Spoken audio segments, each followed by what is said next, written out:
Pues si nos visitas por primera vez, bienvenido. Yo soy Edgar, el pastor de esta iglesia, y te damos la más cordial bienvenida a todos los que nos visitan por primera vez. Y si tienes ahí tu Biblia, vamos directo al grano, a lo importante, a lo que venimos a escuchar esta mañana, que es pues a estudiar la palabra de Dios. Y vamos a ir a Lucas capítulo 13. Si no trajiste Biblia, solo alza tu mano y te pueden prestar una.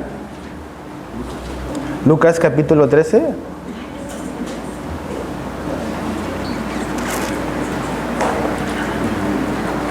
Vamos a estudiar esta mañana de los versos 10 al verso 21. Lucas 13, 10 al 21. Y el mensaje de esta mañana se llama: Me vio, me llamó y me hizo libre. Estamos siguiendo esta historia, este relato de Lucas, el evangelista, sobre la vida y ministerio de Jesús. Estamos en por decir, en los últimos meses de la vida de Jesucristo, y muchas cosas han estado ocurriendo y realmente vamos viendo cómo Jesús va realmente, o Lucas está mostrándonos realmente el énfasis que Jesús está haciendo, sobre todo en estos últimos meses, que es bastante enseñanza. Pero ahora en la historia de hoy vamos a ver una historia increíble, cómo Jesús tiene compasión y misericordia de todo tipo de personas, y cómo Él puede cambiar las circunstancias y los eventos en un segundo, en un minuto. Así que vamos a leer toda la porción y después vamos a explicar y a profundizar en cada versículo. Vamos a leer del 10 al 21 y dice así: Enseñaba a Jesús en una sinagoga en el día de reposo, y había allí una mujer que desde hacía 18 años tenía un espíritu de enfermedad, y andaba encorvada y en ninguna manera se podía enderezar. Cuando Jesús la vio, la llamó y le dijo: Mujer, eres libre de tu enfermedad. Y puso las manos sobre ella, y ella se enderezó luego y glorificaba a Dios. Pero el principal de la sinagoga, enojado de que Jesús hubiese sanado en el día de reposo, dijo a la gente: 6 días hay en que se debe trabajar. En estos, pues, venid y sed sanados, y no en día de reposo. Entonces el Señor le respondió y dijo: Hipócrita, cada uno de vosotros no desata en el día de reposo su buey o su asno del pesebre y lo lleva a beber. Y a esta hija de Abraham, que Satanás había atado 18 años, ¿no se le debía desatar de esta ligadura en el día de reposo? Al decir él estas cosas, se avergonzaban todos sus adversarios, pero todo el pueblo se regocijaba por todas las cosas gloriosas hechas por él. Y dijo, verso 18, ¿a qué es semejante el reino de Dios? ¿Y con qué lo compararé? Es semejante al grano de mostaza que un hombre tomó y sembró en su huerto, y creció y se hizo árbol grande, y las aves del cielo anidaron en sus ramas. Y volvió a decir: ¿a qué compararé el reino de Dios? Es semejante a la levadura que una mujer tomó y escondió en 3 medidas de harina hasta que todo hubo fermentado. Entonces está esta historia, y si te fijas en el verso 10 y 11, esta historia comienza con Jesús yendo a enseñar a una sinagoga.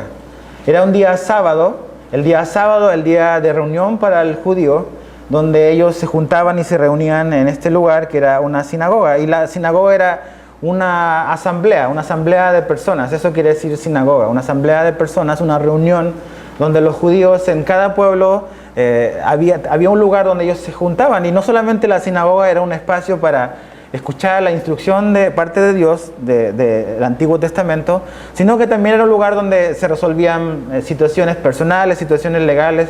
Los rabinos y todos esos maestros pues ayudaban a resolver conflictos. Era como un centro comunitario, pero que el sábado era destinado específicamente a estudiar el Antiguo Testamento. Era como su iglesia, podríamos decir, en ese tiempo.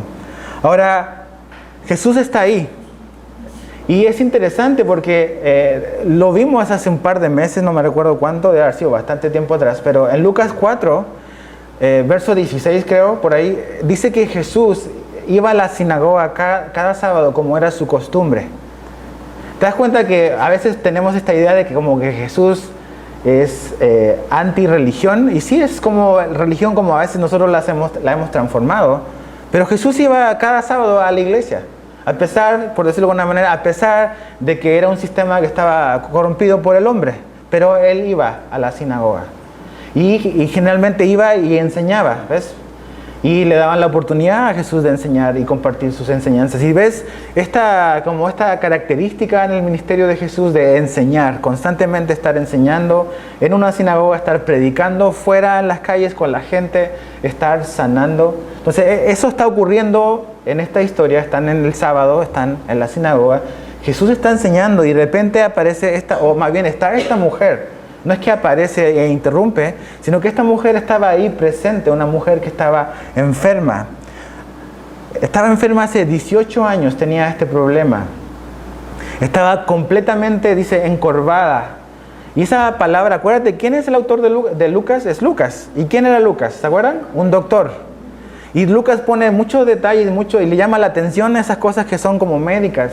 Y la palabra en el original que usa Lucas acá habla de una enfermedad que tenía su espalda completamente doblada. Doblada. Imagínate tu espalda así doblada, toda chueca, que te hace andar caminando, mirando para abajo. Nunca puedes mirar para arriba.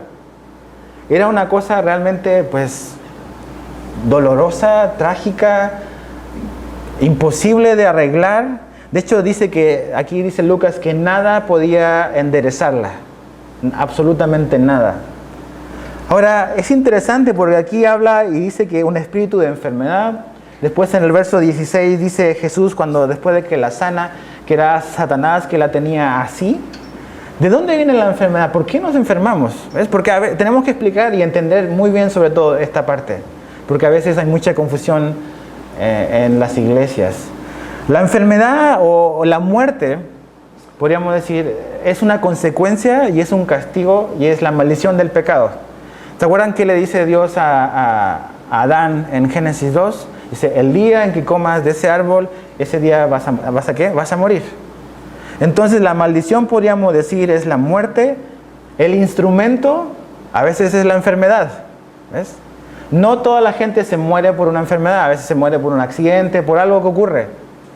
Pero finalmente todos vamos a enfrentar ese momento donde en algún momento nos vamos a enfermar tan grave que vamos a partir, vamos a morir. Entonces la muerte y por ende la enfermedad, así en general, es una consecuencia, dice la Biblia, de nuestro pecado, de nuestra desobediencia de nuestro padre Adán y nuestra madre Eva. Y eso ha sido transmitido y nacimos así, nacimos pecadores, por eso hacemos lo que hacemos y por eso nos enfermamos y por eso todas las cosas que nos ocurren físicamente, no solamente espiritualmente. Pero dice que en particular en la historia de esta mujer, esta enfermedad estaba causada por una influencia diabólica. Y es lo que dice, es lo que está ocurriendo. Esta enfermedad está específicamente y particularmente en esta mujer causada por una influencia diabólica. Ahora, ¿todas las enfermedades son causa de algo diabólico? Pues no. De hecho, tú ves en Jesús, su ministerio, la mayoría de las veces que Él sanó, no era porque estaba ni reprendiendo, ni echando fuera un demonio. Hubieron un par de casos, dice los evangelios, que sí, ciertas enfermedades, o ciertos casos más bien, estaban relacionados con un ataque o una influencia de Satanás. Ahora, en este caso, no dice que esta mujer estaba endemoniada. Porque, ¿te acuerdas? Cada vez que Jesús se manifestaba o aparecía, ¿qué hacían los demonios? Se manifestaban solitos y empezaban como que a querer huir. Aquí no vemos este caso en esta mujer. Esta mujer no está endemoniada. Jesús no la reprende, no echa fuera al demonio. Esta mujer, su enfermedad es un ataque, es algo que directamente, pues el diablo la estaba dañando y por 18 años había estado así. Ahora, es interesante porque la palabra que aquí Lucas usa de enfermedad, esa palabra enfermedad quiere decir enfermedad, pero también quiere decir debilidad. Y es la misma palabra que usa Pablo. ¿Se acuerdan cuando dice que tenía un aguijón en la carne? ¿Se acuerdan? Que 3 veces le pidió a Dios que lo sanara. Es la misma palabra que Pablo usa. Y dice que esa aguijón en la carne era un aguijón como de Satanás, ¿se acuerdan? Que Dios había usado, era un mensajero. Entonces, a veces, mira, y otra cosa muy importante, esta mujer no es una creyente, o sea, no es una persona que ha nacido de nuevo. como nosotros, ahora ya creyendo en Jesucristo. Esta es una mujer que obviamente al estar en la sinagoga habla de que es una mujer que es temerosa de Dios, que quiere conocer a Dios, que va a la sinagoga, que quiere escuchar de Dios. Más esta mujer aún no ha nacido de nuevo, no ha tenido un nuevo nacimiento, como vemos después en el libro de Hechos, que los cristianos, la gente recibía o creía en Jesús y ocurre el nuevo nacimiento. Entonces eso es muy importante. ¿Por qué? Porque a veces en ciertas iglesias o ciertos tipos de doctrinas la gente enseña de que un cristiano, por ejemplo, puede estar endemoniado. Y ¿sabes qué? Jesús no está en el negocio del tiempo compartido. No funciona eso de como que estoy un tantito aquí y después viene otro y lo puede ocupar. Cuando Jesús viene a nuestra vida, Él ocupa toda nuestra vida y no hay lugar para las tinieblas. Él es la luz y la luz expone y saca fuera las tinieblas. Entonces, esta historia está específicamente para esa mujer y está así. Ahora, hay 3 palabras que cuando leí la historia de esta mujer se me vinieron a mi mente. Una es cantidad. Y cantidad me refiero, imagínate 18 años así. O sea, yo estuve enfermo hace poco y fueron la peor semana que me acuerdo en mis últimos años. Pero esta mujer ha estado 18 años así, encorvada. No solamente un problema físico, sino que un problema social y un problema, obviamente es un problema espiritual aquí en la historia de esta mujer. Entonces 18 años así, y te fijas que en el verso 16 Jesús sabe que han sido 18 años. O sea, nadie tuvo que venir a decirle a Jesús, esta mujer está 18 años enferma, Señor. Él lo sabía, ¿ves? ¿Por qué? Porque Él conoce nuestra realidad, conoce cuáles son las cosas que pasamos, conoce las tragedias en nuestra vida, conoce absolutamente todo. Nadie necesita informarle de eso, ni siquiera nosotros. Él nos conoce o dónde estamos parados en nuestra vida. Pero 18 años así, terrible. Después, otra palabra, incapacidad. Incapacidad. ¿Cómo estaba esta mujer encorvada? Su columna totalmente doblada.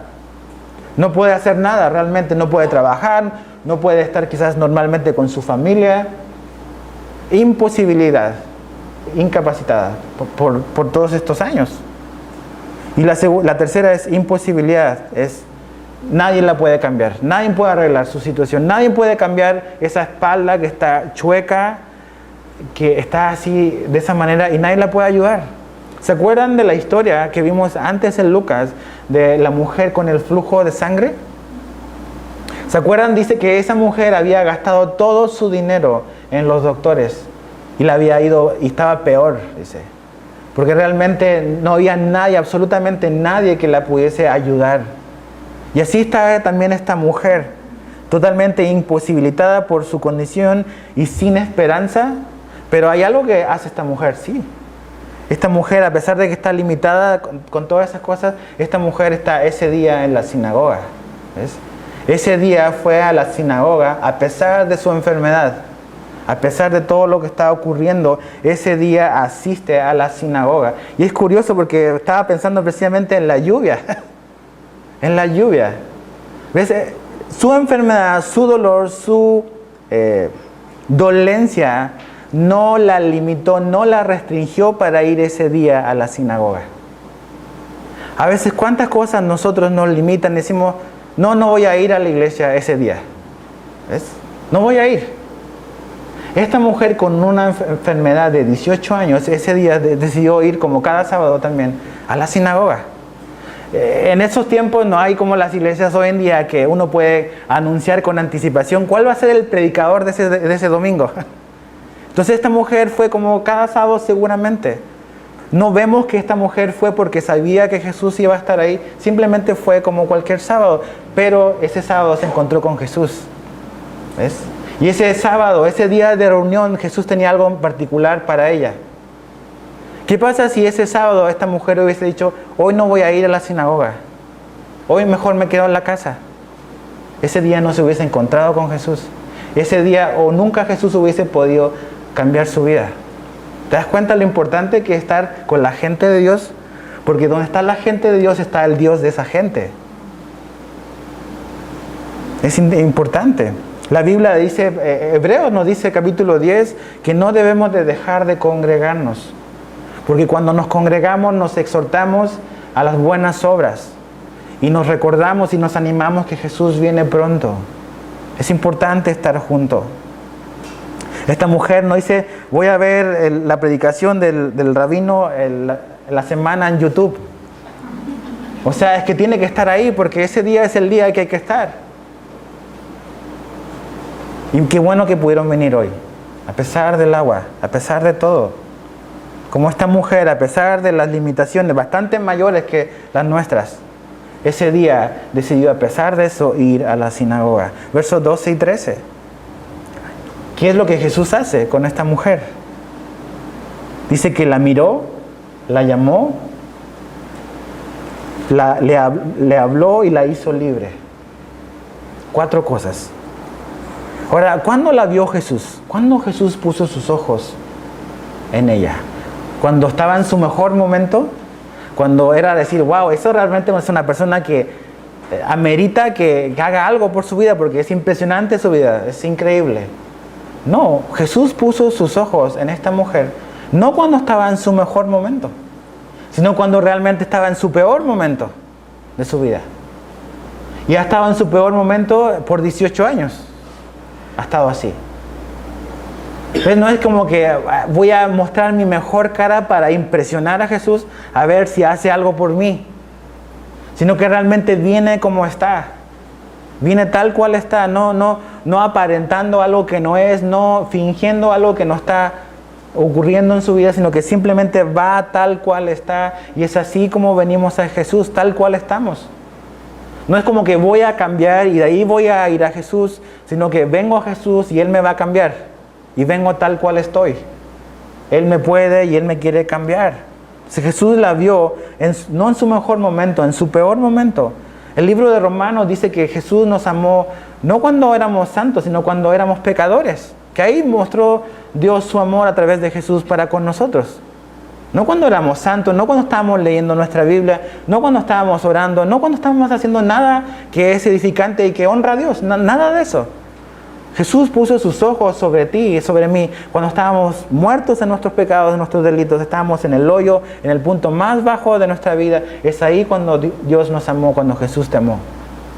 Entonces no puedes decir, deja arreglo mi vida y de ahí cuando tenga todo resuelto vengo con Jesús. No, tienes que venir a Jesús como estás, porque tu vida no la vas a resolver tú. Jesús tiene que intervenir. Esta es una buena ilustración de lo que hace el pecado. Nos hace chuecos, nacemos chuecos espiritualmente, nacemos caídos. Y el único que nos puede enderezar es Él, ¿ves? Es una intervención de Jesús en tu vida, en nuestra vida. Ahora, dice que Jesús la miró, vio su condición. ¿Y cómo ve Jesús a la gente? Es importante. ¿Cómo veía Jesús a la gente? Mira, vamos a Mateo 9, por favor. Mateo 9, verso 35 y 36. Así veía a Jesús a la gente. Mateo 9, 35 al 36. Dice así, Mateo 9, 35 y 36. Recorría a Jesús todas las ciudades y aldeas, enseñando en las sinagogas de ellos y predicando el evangelio del reino y sanando toda enfermedad y dolencia en el pueblo. ¿Ves cómo lo está haciendo acá? Recorriendo las aldeas, enseñando las sinagogas, predicando el evangelio, sanando a gente. Pero ¿cómo ve Jesús a esa gente a la cual le enseña y a la cual Él sana? Verso 36. Y al ver las multitudes tuvo compasión de ellas, porque estaban desamparadas y dispersas como ovejas que no tienen pastor. ¿Cómo ve Jesús a la gente? Dice ahí, con compasión. Con compasión. Las ve desamparadas, y esta mujer ha estado así, desamparada. No hay nadie que la pueda ayudar, y Jesús la ve sin que esta mujer haya hecho nada. Esta mujer no levantó su mano, no le dijo, Jesús, por favor, haz algo por mí. No le pide que Jesús la sane, no le pide nada de Jesús, y no sé si realmente esperaba algo de Jesús. Ha sido bendecida por su enseñanza, obviamente. ¿Quién no sería bendecido por escuchar a Jesús en vivo y en directo? Pero ves, ese sábado en particular, Jesús tenía más que una simple enseñanza. Ese sábado Jesús quería cambiar su vida. Y tú no sabes cuándo Dios va a hacer eso, ¿ves? Por eso siempre tienes que estar cerca de Él. Tenemos que caminar con Él. Nosotros no le ponemos límites, no determinamos lo que Jesús va a hacer, ¿ves? Pero es mejor estar cerca de Él, alrededor de Él, que lejos de Él. Entonces Jesús la miró. Después lo que hace es interesante, Jesús la llamó. De estas 4 cosas que Jesús hace, de mirar, de llamar, de dejar en libertad y después de tocar, 3 cosas son las que exclusivamente hace Jesús. Pero hay una sola cosa que Jesús le pide a esta mujer. Y dice, la llamó. La llamó. Y lo que está diciendo Jesús ahí a esta mujer es, imagínate una sinagoga, es la persona que enseñaba se sentaba en el centro, adelante, como acá. Los hombres estaban sentados en un lugar, las mujeres en otro lugar. Entonces Jesús, cuando le dice la llamó, le está diciendo, ven hacia donde yo estoy. Esta mujer tiene que avanzar. ¿Ves? Jesús está donde ella está. Pero de todas maneras Jesús le dice, ven hacia donde yo estoy. Eso te habla de la respuesta que tenemos que dar al llamado que Jesús nos hace. ¿Ves? Nosotros no podríamos caminar hacia Jesús si Jesús primero no se hace disponible para nosotros. ¿Ves? Él viene hasta donde estamos. Pero finalmente Él también nos invita a nosotros a responder y a caminar y a movernos hacia donde Él está. Esa es nuestra respuesta. La invitación de Jesús, aquí estoy, pero ven. Y esa es la misma invitación que Jesús nos sigue haciendo. Y que te sigue haciendo y que le sigue haciendo a las personas. Jesús quiere cambiar sus vidas, pero Jesús sigue diciendo, ven hacia mí. Ven hacia donde estoy, tal como estás, todo chueco, todo encorvado, todo con todas estas cosas en tu vida. Ven hacia donde yo estoy, te estoy esperando. Moverse hacia Jesús. Caminar hacia Él. Lo tercero que Jesús dice que la dejó en libertad. ¿Te acuerdas que lo hemos leído varias veces? No lo vamos a leer otra vez. Lucas 4, ¿a qué vino Jesús? ¿Se acuerdan? Cuando Él establece, esto es lo que va a ser mi vida, mi ministerio. Él vino ¿a qué? A poner en libertad a los cautivos. A poner en libertad a los oprimidos. Y eso es lo que está haciendo con esta mujer. ¿Ves? La imposibilidad de esta mujer. Su imposibilidad, su incapacidad. No limitó la disponibilidad y la capacidad de Jesús. Esta mujer está totalmente incapacitada, discapacitada. Pero Jesús está capacitado, y no solamente capacitado, está disponible para cambiarla. Y cuarto, dice que Jesús la tocó. Jesús podría haber dado la instrucción, y de hecho ocurrió, dice, la dejó en libertad, en tanto Jesús lo dijo. Pero Jesús no se limitó a simplemente dar una instrucción verbal, sino que dice que la tocó. Y ves a Jesús constantemente haciendo eso con la gente, tocando a la gente, tocándola. ¿Ves? Es como si Jesús da la instrucción y al mismo tiempo toca, es como que está actuando juntas las cosas. No solamente es el poder de Dios, sino que es la cercanía de Dios tocándonos. Tocando al enfermo, tocando al leproso, tocando a la gente que estaba enferma, a la gente que estaba perdida, tocando a la gente. Eso te habla de cercanía, de contacto. Y así Jesús quería estar con la gente, cercano, que ellos pudieran ver que realmente Dios no es ese Dios distante, que no está interesado en mis tragedias, que no está interesado en mi vida, sino que realmente a través de Jesús se ha hecho disponible, cercano y puede estar en contacto conmigo, puede tocarte, puede tocar nuestra vida. ¿Ves? Jesús va a hacer por esta mujer lo que ella no puede hacer por sí misma. Ella no puede enderezarse, nadie puede enderezarla, pero Jesús puede enderezarla y puede sanarla. Pero ¿qué tenemos que hacer? Tenemos que ir hacia donde Él está. Tú tienes que ir, yo debo de ir y estar donde Él está. Si estás lejos de Jesús, la invitación siempre es la misma, es ven hacia mí, dice Jesús, ven a donde yo estoy. Yo estoy aquí, me puedes alcanzar, pero ven, ¿ves? Responde a mi invitación, dice Jesús, responde. Ahora, ¿cómo responde? ¿Cómo reacciona la mujer? Dice que empezó a glorificar, dice, fíjate al final del verso 13. Y ella se enderezó luego y glorificaba a Dios. Esa palabra luego es inmediatamente. Es inmediatamente, dice que se enderezó y lo primero que empieza a hacer, dice que empezó a glorificar a Dios. Es una respuesta inmediata. Inmediata. Y la palabra glorificaba o glorificar quiere decir estimar glorioso. Es estimar glorioso, es honrar, es otra palabra para decir alabar. Es honrar a Dios. Pero, ¿cuándo comenzó esta mujer a honrar a Dios, a alabar a Dios? Después de que Jesús cambió su vida. Y lo hemos dicho un par de veces. Dios es el que cambia nuestra vida. Y cuando Dios cambia nuestra vida a través de Jesús, la respuesta más natural debiese ser una respuesta de honrar, de glorificar, de alabar a Dios. ¿Por qué cantamos los domingos? ¿Por qué hacemos lo que hacemos? ¿Por qué cuando Miguel sube acá y dice vamos a honrar a Dios, vamos a adorar a Dios a través de lo que le vamos a dar? Todo es una respuesta de adoración. Darle mi vida, darle mi corazón, darle de mis recursos, darle de mi tiempo, darle de mis dones, de mis talentos, dárselo a Dios, es simplemente una respuesta como esta mujer al ver lo que Jesús ha hecho en nuestra vida. Es una respuesta, es una consecuencia, no es una manera. Esta mujer no empezó a adorar a Dios para que Jesús la sanara. No va así el orden. No es yo voy a darle algo a Dios para que Él haga algo por mí. Dios no actúa así. Yo no puedo comprar el favor de Dios.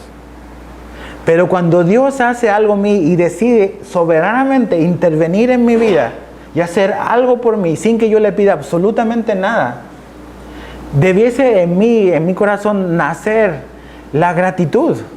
Y decir, Señor, yo te voy a alabar porque estaba chueco, estaba encorvado, estaba muerto en mis pecados, estaba perdido, pero tú viniste a donde yo estaba. Y me alcanzaste en el hoyo en el que estaba, y ahora te voy a alabar y pum, empiezas a glorificar a Dios, no con cantar simplemente. La adoración no es algo que hacemos el domingo encerrado en 4 paredes. Es parte, pero no es la única parte. Es viviendo afuera en la vida real, una vida que honra y glorifica a Dios. ¿Por qué? Simplemente por gratitud, por una respuesta a lo que Dios ha hecho a través de Jesús en nuestra vida. Pero nunca la adoración es para ganar algo que Dios me dé. Mucha gente tristemente dice, por ejemplo, cuando vas a ofrendar, yo voy a darle esto a Dios esperando algo a cambio, porque pues, espero que yo estoy dando, que Dios me bendiga, ¿ves? Eso es totalmente erróneo. Tienes un tremendo problema teológico ahí. No damos a Dios para que Él nos dé. Damos a Dios porque Él ya nos dio, ¿ves? Y no solamente nuestro recurso, es nuestra vida, todo, absolutamente todo. Es una respuesta como esta mujer respondió. En los evangelios y sobre todo en Lucas hemos visto cómo la gente glorificaba a Dios y respondía honrando y alabando a Dios. Por ejemplo, en Lucas 4:15 dice que la gente glorificaba a Dios por la enseñanza que había escuchado de Jesús. Una manera de responder a la palabra de Dios dices, no hombre, pues voy a adorar a Dios porque he escuchado buena enseñanza, porque he escuchado buena palabra. Lucas 5:25 dice que ahí la gente glorificaba a Dios por los milagros que había hecho Jesús. Esa es otra manera de responder, de adorar a Dios por los milagros que Dios hace en nuestra vida. A lo mejor Dios te sanó de una enfermedad, a lo mejor Dios te sanó de algo y te cambió de algo, no necesariamente de una enfermedad, sino que de una situación que era imposible que cambiara. ¿Cómo vamos a reaccionar? Lucas 7:16 dice que la gente glorificaba a Dios porque decía, Dios nos ha visitado. O sea, al ver lo que Jesús estaba haciendo, dijeron, Dios te alabamos porque hemos visto que tú nos has visitado. Y estaban hablando de Jesús. Entonces, el hecho de que Jesús sea el Hijo de Dios, de que sea Dios hecho hombre, es una manera más que suficiente para adorar a Dios, que Él nos vino a visitar donde estábamos. Ahora, ¿todos glorifican a Dios como una respuesta de lo que Dios hace? No. Y eso es lo trágico. Dios hace grandes cosas en la vida de muchas personas, pero no todos reaccionan adorándolo como Él se merece, como Él es digno. Mira, vamos adelantito en Lucas, capítulo 17, un par de capítulos después. Lucas 17, verso 15 al 16. Lucas 17, 15 al 16. Ahí vemos que Jesús sana a unos leprosos. Pero fíjate, dice, Lucas 17, 15 al 16. Entonces dice, vamos a leer el 14. Cuando él los vio, dijo, id y mostraos a los sacerdotes. Y aconteció que mientras iban, fueron limpiados. Eran 10 leprosos. Y dice, vayan. Y mientras iban, Jesús los sanó a la distancia. ¿Ves? Iban caminando. Y de repente se dan cuenta que ya su lepra había desaparecido. Se había ido totalmente. Fueron limpiados. Fíjate el verso 15. Entonces uno de ellos, viendo que había sido sanado, volvió glorificando a Dios en gran manera. O sea, regresó hasta donde estaba Jesús. 16. Y se postró rostro en tierra a sus pies, dándole gracias. Y aparte, dice, era samaritano. O sea, los que los judíos no podían ver ni en pintura. Respondiendo Jesús dijo, ¿no son 10 los que fueron limpiados? ¿Y los 9 dónde están? Dice, no hubo quien volviese y diese gloria a Dios, sino este extranjero. ¿Dónde están los otros 9? ¿Ves? Jesús sanó a 10. Solo el 10%. Uno respondió como debía responder. ¿Te das cuenta? Jesús los sanó a pesar de que ellos no iban a venir a glorificarlos. Eso es lo increíble de Jesús. ¿Te das cuenta? O sea, no dice, a ver, glorifíquenme y yo los voy a sanar. No, los sanó y se fueron. Pero uno reaccionó. Dice, no, o sea, esto lo hizo Jesús, ¿ves? Y dice que volvió y se postró en tierra y empezó a adorar ahí. Entonces te das cuenta que a veces tenemos el corazón bien duro. Somos bien inconscientes. No percibimos la obra que hace Jesús en nuestra vida y no damos gracias, no respondemos como debiésemos. Ahora Jesús nos sigue amando, claro. Pero eso habla de un corazón que no está consciente, que realmente no está sensible a lo que Dios hace en nuestra vida.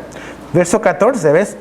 Dice que la mujer quedó glorificando a Dios, pero aquí viene la contraparte. Pero el principal de la sinagoga, o sea, el líder, enojado de que Jesús hubiese sanado en el día de reposo, dijo a la gente, 6 días hay en que se debe de trabajar, en estos días puedes venir y ser sanado, no en día de reposo. Aquí está el líder de la sinagoga. Y está enojadísimo. La palabra que usa aquí Lucas en el original son 2 palabras que arman una y está muy triste, pero es una tristeza con enojo. Está muy, muy triste, es con dolor. O sea, le dolió. Por un lado vemos a la mujer que está rebosando de gozo. Por otro lado vemos a un religioso que está sobrecogido por dolor y enojo por lo que acaba de ocurrir. ¿Ves? Como que el otro extremo en reacciones. El otro extremo. No está contento porque Jesús sanó a alguien que había estado 18 años. Así. No está contento porque Jesús cambió a una mujer que probablemente él veía cada sábado. Y que Dios no lo había usado a él para sanarla. ¿Ves? Pero el milagro, ¿por qué está enojado? Porque el milagro ocurrió en un día en que nadie puede hacer nada. Es un día de reposo. Y aparte, no tiene pantalones bien puestos. ¿Sabes por qué? Porque empieza a regañar a la gente. No le dice a Jesús, ¿ves? Empieza a decirle a la gente, no, esto está mal. Pero no se dirige a Jesús. Cobarde, aparte. Empieza a regañar a la gente. ¿Y qué demuestra este religioso? Demuestra 2 cosas. No conoce el corazón de Dios. ¿Respecto a qué? No conoce el corazón de Dios respecto al día de reposo, lo que realmente Dios quería con el día de reposo. Y no conoce el corazón de Dios respecto al que está enfermo, al que está quebrantado, al que está débil. No lo conoce. Él está más interesado en un ritual que en la misericordia. Y a veces así estamos nosotros. Más interesados en el protocolo, en las formas, en que esto debe ser así acá y se nos olvida la misericordia y la compasión. Marcos 2:27, no es necesario que vayas ahí, pero ahí Jesús dice, ¿para qué es el día de reposo? Dice Marcos 2:27, el día de reposo, dice Jesús, fue hecho por causa del hombre y no el hombre por causa del día de reposo. O sea, el que gobierna sobre el día de reposo es el hombre, no el día de reposo gobierna sobre el hombre. Y el día de reposo Dios lo hizo para descansar, pero para pasar tiempo con Él. Ese era el propósito del día de reposo. Entonces, ¿qué querían hacer? Querían limitar o estaban limitando a Dios, estaban limitando a Jesús tú puedes hacer estos 6 días. Y lo veían como un trabajo. Dice, esto es un día de trabajo, y el día de trabajo es el horario de lunes a sábado, bueno, de lunes a viernes de 8 a 7, el sábado de 9 a 3 de la tarde y domingo no, eso sería para nosotros, pero ellos no trabajaban el sábado. Y lo ven como un trabajo, o sea, como algo frío, como algo mecánico, como algo que hay que hacer, que es el horario, ¿ves? Pero no conocían a Jesús, no conocen el corazón de Dios. Trágico. En Israel, ahora que fui, no sé si ya se los conté, creo que sí, hay elevadores para el día de reposo. En los hoteles, en todas las oficinas que tienen elevador, hay un elevador exclusivamente para el día de reposo. Porque el apretar el botón es trabajar. No puedes hacer eso. Entonces tú entras a ese elevador y el elevador va parando automáticamente en cada piso del edificio. Para arriba y en cada piso para abajo. Entonces tú simplemente te paras ahí y subes. Ahora, ¿acaso los pasos para allá no contaron? Pero levantar la mano y apretar es un gran trabajo. ¿Te das cuenta a dónde han llegado? Es absurdo. Nos reímos, pero ¿cómo andamos nosotros? Hay muchas cosas que no hemos llevado a ese extremo en esa parte, pero en otras sí. ¿Cómo responde Jesús a este hombre? Le dice, hipócrita. Fíjate el verso 15, hipócrita. Cada uno de vosotros no desata en el día de reposo su buey y su asno y su animal y le da agua. ¿Ves? Ellos sí desataban su animal. Sí estaba permitido desatar el animal e ir a darle agua ese día. Si no, se iban a morir por la sed. Hacen temperaturas altas allá y tienen que estar tomando agua. Entonces, Jesús le dice, a ver, ¿no es una persona más importante que un animal? Claro que sí. El animal no es lo mismo que un hombre. Un hombre no es un animal, ¿ok? Perdóname si te gustan los animales, pero el hombre no es animal. Y el animal no está al nivel del hombre para Dios. Solo el hombre está creado a la imagen y semejanza de Dios. Y eso nos pone por otra categoría. Y Jesús dice, ustedes le dan más importancia a un burro que a una mujer que ha estado 18 años así. ¿Cómo es posible? Dice. Si a su animal le van y le llevan agua, ¿por qué esta mujer que ha estado así amarrada todo este tiempo, yo no puedo venir y desatarla? Está hablando del mismo lenguaje de desatar al animal y llevarlo a tomar agua y volverlo y amarrarlo. Dice, esta mujer estaba amarrada ahí y nadie le ha dado agua, nadie le ha ayudado, nadie ha hecho nada para cambiar esa necesidad que tiene ella. Ni siquiera tú, líder de la sinagoga. Y yo vengo y sano y cambio a esta mujer y tú empiezas con estas cosas. Eso te habla de falta de compasión y de misericordia. Jesús, para Dios es más importante la compasión y la misericordia que un ritual. Y tenemos que entender eso. ¿Qué rituales? Tenemos muchos rituales quizás hoy. Quizás un ritual tuyo es venir cada domingo a la iglesia. Es simplemente un ritual que haces como cada domingo en tu vida. Eres quizás alguien que podemos decir es un dominguero. Otro ritual es, haces todas las cosas que la iglesia te pide, te has bautizado, y es un ritual. Realmente no has comprendido realmente de qué se trata de seguir a Jesús. Pueden haber muchos rituales. O te vistes de una manera y eso es como que eso indica de que eres cristiano porque te vistes así y tienes esa imagen. Rituales que le ponemos cierto valor espiritual y pensamos que haciendo eso estamos bien. Pero hay cosas más importantes que esos tipos de rituales. Jesús dice, es más importante la misericordia y la compasión. Para Dios es mucho más importante. Puedes anotarlo ahí como referencia. Isaías 58:6 dice, ¿no es este el ayuno que yo escogí? Desatar las ligaduras de impiedad, soltar las coyunturas del yugo, dejar ir libres a los oprimidos y romper todo yugo. Isaías 58:6. ¿Qué es lo que estaba haciendo Israel en ese tiempo de Isaías? Tenían toda esta liturgia religiosa. Iban al templo, hacían ayunos, daban sus ofrendas, cantaban y todo el rollo. Y eso era lo que decían, no, estamos bien porque estamos haciendo lo que Dios nos pidió que hiciéramos. Pero aquí, Isaías dice, ¿sabes qué? ¿Cuál es el verdadero ayuno? Es misericordia y compasión. O sea, no saco nada con yo ir cada domingo a la iglesia, dar mi ofrenda, dar esto, si yo no tengo compasión y misericordia por la gente. No he entendido el corazón de Dios todavía y Dios necesita trabajar en mi corazón.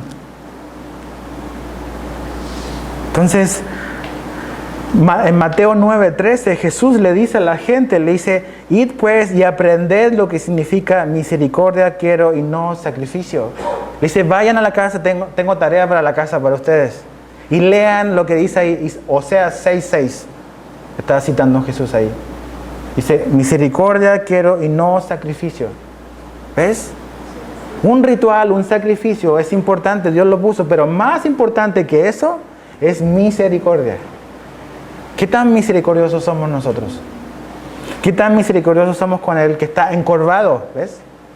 ¿Qué tan misericordiosos vamos a ser con las personas que entran a esta iglesia, que traen un tremendo problema, están sus vidas destruidas, chuecas? ¿Cómo vamos a reaccionar nosotros? No, es que tienes que cambiar porque entraste a una iglesia, entonces aquí todos nos vemos así, tienes que tú ser igual. ¿Ves? Cuando comenzó Calvary, comenzó con hippies. Así comenzó nuestra iglesia en Estados Unidos en los 60s. Y nadie quería a los hippies, ¿ves? ¿Por qué? Porque tenían cabello largo, no se lavaban, no se bañaban, andaban a pies descalzos y ninguna iglesia los quería recibir. Pero en esa iglesia pequeñita de 20 personas, Dios cambió el corazón de ese pastor y le enseñó que la misericordia es más importante que los sacrificios. Y llegaron gente que estaba chueca por drogas, por problemas, por todo, y Jesús los enderezó. ¿Ves? Porque la gracia y la misericordia eran importantes. Ese es el corazón de Jesús. Y ese es el corazón que tenemos que tener nosotros. Entonces, no sé qué tipo de experiencia puedes haber vivido o estás viviendo, o qué tan chueca pueda estar tu vida. Quizás así está tu vida, chueca, encorvada, por alguna experiencia, por alguna dificultad, por alguna situación que ha ocurrido y estás masticando polvo. Como esta mujer que estaba doblada y lo único que estaba en contacto con la tierra, no podía mirar para arriba. Tuvo que venir Jesús, pararse al lado de ella y levantarla, ¿ves? Jesús se para a tu lado, se para a nuestro lado y viene a donde estamos, pero Él nos levanta hacia donde Él está y Él nos endereza. Él va a enderezar tu vida, Él va a enderezar tus caminos. Si tú le encomiendas tu vida a Él, Él va a enderezar tus caminos. Vamos a Juan rapidito, Juan 8. Juan 8, verso 32. Juan 8, 32. Dice Juan 8, 32 y después vamos a bajar al 36. Dice, y conoceréis la verdad y la verdad os hará libres. Dice que conociendo la verdad, esa verdad nos va a hacer libres. Después, verso 36. ¿Quién es esa verdad que nos hace libres? Dice, así que si el Hijo os libertare, seréis verdaderamente libres. ¿Te das cuenta? La verdad no es algo que lees en un libro. No es algo que compras en la librería y dices, voy a conocer la verdad. Conocer la verdad es conocer a Jesús. Y cuando Él viene a nuestra vida y le conocemos a Él, que Él es la verdad, Él nos va a hacer libre de verdad. Y nos va a enderezar, nos va a cambiar, nos va a transformar. Terminando, versos 18 al 21, Jesús da dos parábolas cortitas, pero que están relacionadas con esto. Primero es como la parábola de la semilla o el grano de mostaza, y después habla de que el reino de Dios es como la levadura. Y son dos cosas que están relacionadas con lo que está ocurriendo y lo que acaba de ocurrir acá, en esta reacción en la sinagoga. ¿Cómo reaccionó la gente y la mujer? Dice que glorificaban a Dios. La mayoría estaba reaccionando así, a lo que Jesús acababa de hacer. Pero ¿cómo reaccionaron sus adversarios? Que eran más de uno, porque dice adversarios, se avergonzaron, con enojo, con ira.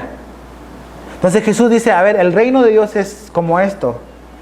El reino de Dios vino, el reino de Dios bajó a través de Jesús. La manera en que Dios se acercó a nosotros es a través de Cristo. Pero eso trajo una consecuencia, ¿ves? El reino de Dios y lo que Jesús estaba haciendo estaba propagando, estaba creciendo por muchas partes. Y la semilla de mostaza es algo pequeñito, que se siembra, dice Jesús, y ¡pum!, crece muy, muy grande, y es un arbusto, un árbol grandote, pero de una semilla muy, muy pequeña. Y dice Jesús que de esa semilla que creció, se transformó en un árbol, ¿qué ocurrió cuando era grande? Llegaron pájaros, y los pájaros anidaron ahí. Una pequeña cosa se transforma en algo grande. Eso es lo que estaba ocurriendo con Jesús. Vino la semilla y Él sembró el Evangelio y está creciendo, pero con ese crecimiento va a haber reacciones adversas, como la de los fariseos. ¿Por qué es importante? Mira, vamos para comprender esta parábola que es importante a Marcos 4, por favor. Deja ahí marcado Lucas y vamos a Marcos. Las parábolas es importante entender esto para poder interpretarlas y saber lo que significan. Marcos 4, 13 al 15. Marcos 4, 13 al 15. Dice así: y les dijo, ¿no sabéis esta parábola? ¿Cómo pues entenderéis todas las parábolas? Eso es clave. Jesús está hablando de la parábola del sembrador y le dice, mira, si tú quieres entender todas las parábolas, debes de comenzar entendiendo esta. Si no entiendes esta parábola, no vas a poder entender las otras parábolas. Y en esta parábola es la parábola del sembrador. ¿Ok? La parábola del sembrador. Fíjate, el verso 13 dice, no, verso 14, el sembrador es el que siembra la palabra, dice. Y estos son los del junto al camino, en quienes se siembra la palabra, pero después que la oyen, enseguida viene Satanás y quita la palabra que se sembró en sus corazones. Y tú lees los versos arribita, y Jesús está hablando de que, ¿quiénes son estos que vienen y roban las semillas? ¿Se acuerdan? Los pájaros. Las aves son las que vienen y se roban la semilla. Y Jesús dice, ese pájaro que se roba la semilla es Satanás y su gente. Entonces, dice, y si entendemos esa parábola, ¿vamos a entender todas las parábolas? Ok, la semilla de mostaza que crece, se transforma en un árbol, y es el Evangelio, es el reino de Dios, es así en la tierra. Pero van a llegar estos pájaros, que nunca en la Biblia, en las parábolas, los pájaros representan buenas cosas. Representan a Satanás y su gente. ¿Y cómo aplica, cómo encaja con la historia que acabamos de ver? Son los fariseos, es la religiosidad, es la hipocresía. ¿Ves? Jesús está haciendo grandes cosas, esto está creciendo, pero está creciendo tanto que está viniendo gente que quiere robar, que quiere destruir lo que Jesús está haciendo. Y eso va a ser una realidad en tu vida, en mi vida, en esta iglesia. A medida que la iglesia vaya creciendo, va a llegar gente a tu vida, a esta iglesia, que va a querer destruir, que va a querer distraer, que va a querer hacer su agenda para impedir que lo que Dios está haciendo continúe creciendo. Y tenemos que estar conscientes de eso. Y segundo, la otra parábola, Jesús habla de la levadura. ¿Se acuerdan que dice Jesús en Lucas 12? Que tenemos que guardarnos de la levadura de ¿qué? De los fariseos, que es la hipocresía. Aquí es lo mismo. Que tenemos que guardarnos de la hipocresía. ¿Qué le dijo Jesús a este hombre? Lo primero que le dice, hipócrita. Entonces, ¿qué es lo que está diciendo Jesús? Es lo mismo. Un poco de levadura va a leudar toda la masa, va a crecer, va a corromper. Tenemos que cuidarnos de esas cosas, porque a medida que crece lo que Dios hace, también van a tratar de introducirse cosas que van a querer detener o corromper la obra de Dios en nuestra vida y en esta iglesia y en la obra de Dios en general. Dice que con esa respuesta todos se avergonzaban, todos sus adversarios, pero todo el pueblo se regocijaba. Ahora, para terminar, que a lo mejor estás así esta mañana, a lo mejor hay alguna área en tu vida o tu vida completa está así, y dices, estoy chueco. O sea, lo he intentado por acá, lo he intentado por allá, he ido hasta acá y acá, y nomás nadie puede ponerme derechito, ¿ves? Porque ni siquiera tú lo puedes hacer. Pero si Jesús te mira, ¿ves? Jesús sabe dónde estás. Jesús sabe cuántos intentos, cuántos años llevas tratando de cambiar y de enderezar tu vida, y no vas a poder por ti solo. Y Jesús te está mirando y Jesús te está llamando para que vengas a Él, para que Él te pueda enderezar, para que Él pueda enderezar tu corazón, mi corazón. Pero ¿qué tengo que hacer? Tengo que responder a esa invitación. ¿Ves? Jesús está más que disponible a cambiarte, a cambiarme. Pero Él me dice, ven, estoy frente a ti, pero ven, toma ese paso de fe y ven hacia Jesús para que Él te pueda enderezar. Entonces vamos a orar y vamos a pedirle a este mismo Jesús, es el mismo hoy, que pueda examinar nuestro corazón y podamos ser sinceros con Él y decir, todos estos años, 18, 15 o 18 semanas, no sé, he estado batallando con esto y siento que me está ganando y me está doblando y estoy mordiendo polvo. Para que Jesús nos enderece y te enderece. Señor, te damos gracias por tu palabra. Te damos gracias porque tú eres el mismo Jesús hoy también. Y estás aquí en medio nuestro. Somos tu gente. Y Señor, yo sé que esto es aplicable para todos nosotros, quizás. O quizás para uno o varios en particular. Señor, entendemos y tú nos ves por lo que somos. Y tú nos amas no por lo que no somos, sino por quien tú eres. Tú amaste a esta mujer y pusiste tus ojos en ella, no porque ella hiciera algún mérito, sino que simplemente porque tú eres bueno y decidiste fijarte en ella. Y así te has fijado en nosotros y conoces nuestra vida y nuestra realidad. Y si, señores, somos nosotros somos como esta mujer, que nuestra vida está encorvada. Nuestro corazón está chueco, está doblado por el pecado, que es lo que nos hace doblarnos y corrompernos. Por nuestra condición, en lo que hemos permanecido, de lo cual no nos hemos arrepentido. Queremos darte gracias porque tú nos ves donde estamos y conoces nuestra, a veces, miseria. Pero te miramos a ti y venimos a ti y queremos responder a tu invitación de eso, de caminar hacia donde tú estás, para que tú nos hagas libres. Libres de cualquier cosa, Señor, de cualquier pecado, de cualquier situación, Señor. O incluso, Señor, si hay personas acá que han batallado años con alguna enfermedad, te pedimos, Señor, si está en tu voluntad, que tú puedas también sanar físicamente. Tú eres capaz de eso y mucho más, Señor. Y te pedimos que tú hagas tu obra en medio nuestro hoy, Señor. Que nos alcances donde estamos parados en nuestra vida. Ahí tal cual somos, Señor. Venimos a ti con nuestras limitaciones, con nuestras frustraciones, con todo.